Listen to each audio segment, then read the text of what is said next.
Hello everybody, this is Sweety here. Welcome back to our channel Ansh Commerce Tech. तो आज हम company account issue of debenture का lecture number 3 cover करेंगे, जिसमें हम issue of debenture as a collateral security करेंगे। तो नाम से ही क्लियर है कि सिक्योरिटी मतलब अगर हमने किसी से कुछ उधार लिया तो उसके बदले में हमें कुछ सिक्योरिटी देनी पड़ेगी। तो देखते हैं कि कंपनी कैसे डिवेंचर को as a collateral security use करती है। तो इंट्रोडक्शन में लिखा है, when a company take a loan from a bank, ये किसी भी पार्टी से भी हो सकता है, may have to issue the debenture as a secondary security. तो जैसे कि हम बैंक से लोन लेते हैं तो हमें बैंक के लोन के लिए कोई मोर्टगेज रखना पड़ता है, वैसे ही कंपनी अगर किसी बैंक से लोन ले रही है तो उसको as a debenture collateral security issue कर सकती है।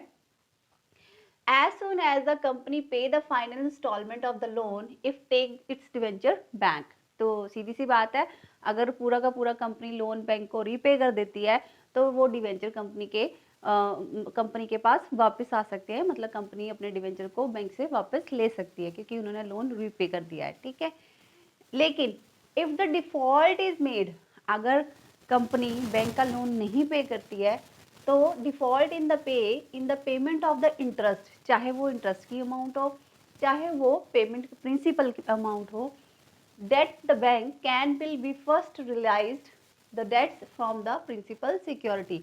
तब जो मतलब एक तरह का कह सकते हैं कि जो बैंक है वो एज अ डिवेंचर होल्डर बन जाएंगे, मतलब वो डिवेंचर उनके हो जाएंगे और पूरी की पूरी मतलब वो सिक्योरिटी जो भी थी उसको रियलाइज कर सकते हैं। If non payment of the debts, interest भी हो सकती है और उसमें प्रिंसिपल अमाउंट भी हो सकती है लोन की, तब वो डिवेंचर होल्डर बन जाते हैं। फिर जब वो डिवेंचर होल्डर बन जाते हैं तो जैसे एज अ डिवेंचर होल्डर की जितने भी राइट्स हैं वो सारे के सारे बैंक को मिल जाएंगे।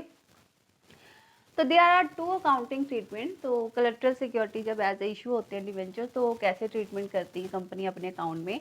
When the journal entry is not pass, when the journal entry is पास। तो दो मेथड है, एक में है जनरल एंट्री पास करनी है, एक में जनरल एंट्री पास नहीं करनी है। तो देखते हैं फर्स्ट मेथड एग्जाम्पल के साथ। H limited took the loan 8 lakh from SBI and they issued the 10,000 9% debenture of 100 each as a collateral security।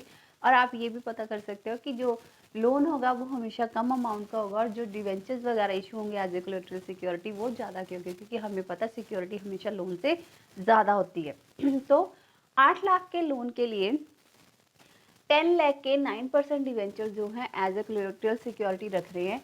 First method अगर अप्लाई होता है when no journal entry is passed, तो ये सिर्फ balance sheet में show होते हैं। तो बैलेंस शीट बनने से पहले हमें पता है कि हमें नोट टू अकाउंट बनाना पड़ता है। तो नोट टू अकाउंट में ये जो हमारे डिवेंचर्स हैं ये क्या होते हैं, लॉन्ग टर्म बोरिंग्स। क्या बोलते हैं, लॉन्ग टर्म बोरिंग्स। डिवेंचर नहीं, सॉरी, ये जो लोन है ये हमारा लॉन्ग टर्म बोरिंग्स में आते हैं। वैसे डिवेंचर भी हमारे लॉन्ग टर्म बोरिंग ही होते हैं, लेकिन हमें यहाँ पे ये शो नहीं करने, इस वजह से हमने लॉन्ग टर्म बोरिंग्स मतलब लोन को लिया है। कितने का लोन है, 8 लाख का। Secured by the issue of 10,000 9% debenture 100 each as a collateral security. मतलब हमने ये जो 9% डिवेंचर दिए हैं उनको हमने यहाँ पे ब्रैकेट में शो कर दिया कि लोन की सिक्योरिटी के लिए दिए गए हैं। तो ये जो लॉन्ग टर्म बोरिंग्स है ये हमारे लोन है और उनको सिक्योर किया गया बाय द डिवेंचर्स 9%। तो फिर बैलेंस शीट बनेगी। तो हमें पता है main head equity and liabilities होता है, जिसमें नॉन करंट लायबिलिटीज में लॉन्ग टर्म बोरिंग्स आती हैं। तो लॉन्ग टर्म बोरिंग्स लोन कितने का है, 8 लाख का। तो आप चेक कर सकते हैं फर्स्ट मेथड में हमने डिवेंचर्स को कहीं पे भी शो नहीं किया, बस एक नोट टू अकाउंट में बता दिया कि हमने 9% के debenture as a collateral security issue करे हैं। ठीक है, सेकंड मेथड है when the journal entry is pass. Journal entry pass हो रही है तो हमने क्या बनानी है, एक जर्नल जिसमें हम डिवेंचर सस्पेंस वर्ड इसलिए यूज़ करा क्योंकि ये तभी लायबिलिटी क्रिएट होगी अगर लोन रीपे नहीं होगा।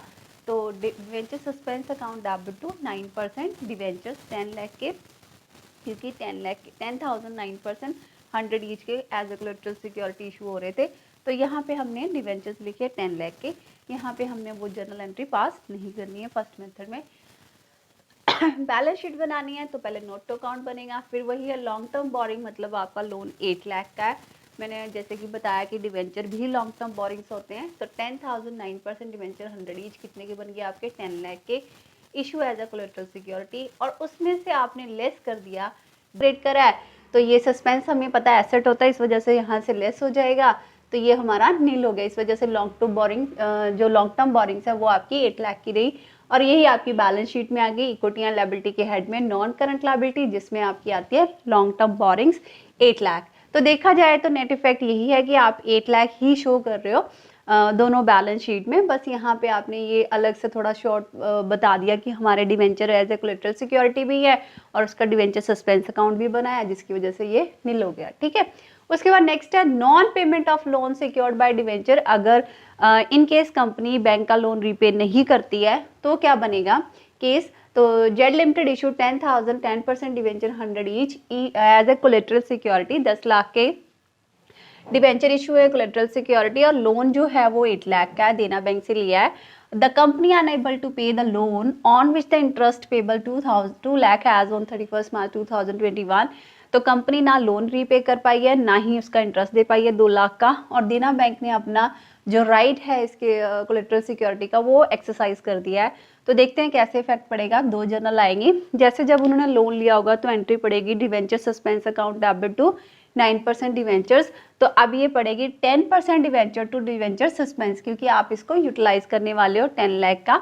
और कैसे यूज करना है, क्योंकि लोन 8 लाख का था, इंटरेस्ट 2 लाख का था, तो टू 10% डिवेंचर 10 लाख का। तो ये था आपका टॉपिक। अगर जो इन केस डिफॉल्ट हो जाती है लोन रीपेमेंट में, तो यहाँ पे जो बैंक है वो कैसे इस सिक्योरिटी को यूज करेगा। ठीक है, तो this is all about the collateral security. तो ये टॉपिक इंपॉर्टेंट है, ये पेपर में आ सकता है आपको, तो आप इसको ध्यान से करना।